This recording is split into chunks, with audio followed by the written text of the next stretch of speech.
Salut les barbus et bienvenue sur ce nouvel épisode de Barbu Nawak. Aujourd'hui, qu'est-ce qu'on va faire? Je vous avais parlé de mon affleureuse de chez Makita.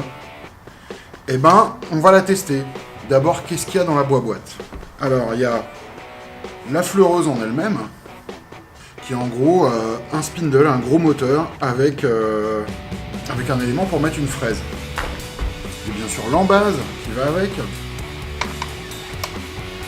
On va mettre dans le petit. Et en fait, l'embase vient se mettre dans le. Avec le spindle, il y a des petites encoches. Donc avec le bouton ici, vous pouvez monter et descendre votre affleureuse avant bien sûr de pouvoir la fixer. Alors dans la boîte, qu'est-ce qu'il y a d'autre? Il y a les clés de serrage, un guide parallèle, un deuxième guide avec un roulement, petit truc en plastroc transparent, un truc pour copier, je sais pas du tout comment ça s'appelle. Et ils nous ont fourni aussi une petite fraise de 6 mm. La première chose que je fais toujours avec mes éléments comme ça quand je le reçois, quand vous avez une défonceuse, une disqueuse, un truc comme ça, et que vous avez des clés, en général, j'ai tendance à les paumer dans les 5 minutes qui suivent. Donc ce que je fais, c'est un petit trick qui sert en même temps pour la sécurité et en même temps pour ne pas les perdre. Je vais prendre mes deux clés et je vais les attacher à ma prise électrique. Vous allez voir.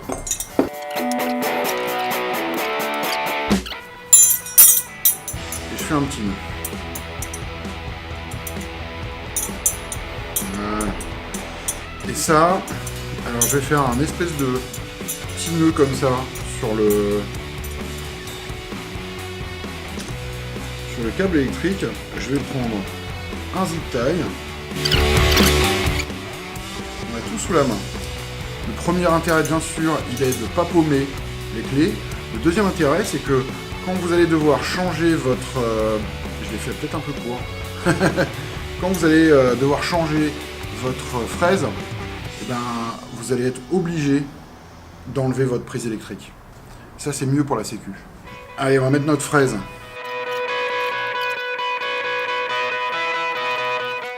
Hop. Et voilà, ma fraise est serrée. On va pouvoir faire mémuse avec. Alors, quelle est la spécificité d'une affleureuse par rapport à une défonceuse? La première chose, c'est que vous voyez, le moteur est beaucoup plus petit. La deuxième chose, c'est qu'en fait, vous ne pouvez pas plonger avec une affleureuse. Vous définissez la profondeur de votre découpe, vous la fixez, et vous ne pouvez pas descendre et remonter, en général. Allez, on va faire un petit test.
Alors que dire de cette affleureuse Makita?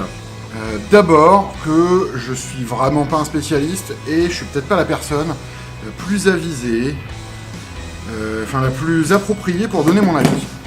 Donc ne vous fiez pas complètement à ce que je dis.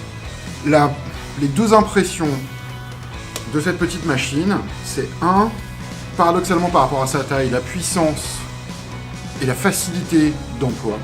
L'embase est petite, mais c'est son but, c'est pouvoir se manipuler partout et faire plein de trucs à droite à gauche. ce qui veut dire qu'elle peut aussi pencher à droite à gauche. La deuxième impression qu'on a, c'est l'impression de danger, et qui est une impression réelle. C'est un petit engin, ça se faufile partout, et ça se faufile partout, même sur vos doigts. L'ouverture ici est assez importante, et c'est super important de ne jamais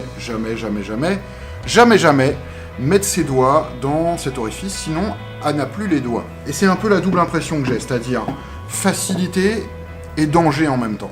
Je pense que c'est un engin génial que je vais utiliser régulièrement, aussi bien dans mes projets quotidiens que par exemple pour mon projet guitare.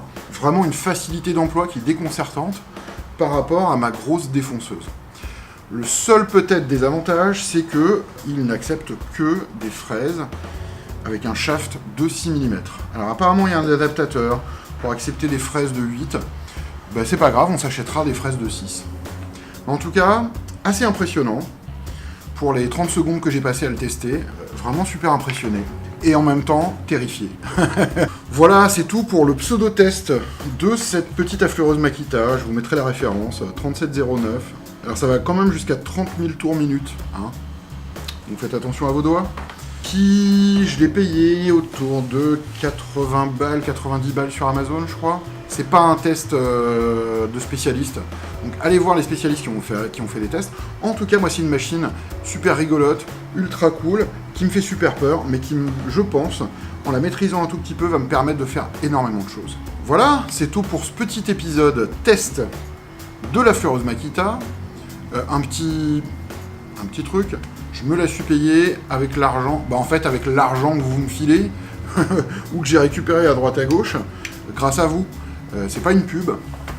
Comme d'habitude, bien sûr, tu as des questions, des insultes, tu sais comment faire. Tous les liens pour me contacter sont en bas. Tu peux aussi laisser des commentaires et bien sûr t'abonner. Tu peux aussi, comme Jonathan Kennel, cliquer sur le petit lien Utip qui est dans la description, aller regarder une petite pub, ce qui nous permettra de nous faire un peu de pognon, et peut-être de s'acheter des fraises pour notre jolie affleureuse Makita. Voilà, j'espère que ce pseudo-test rapide de la fleureuse vous aura plu. En attendant le prochain, faites des trucs, inspirez-vous, et que la barbitude soit avec vous.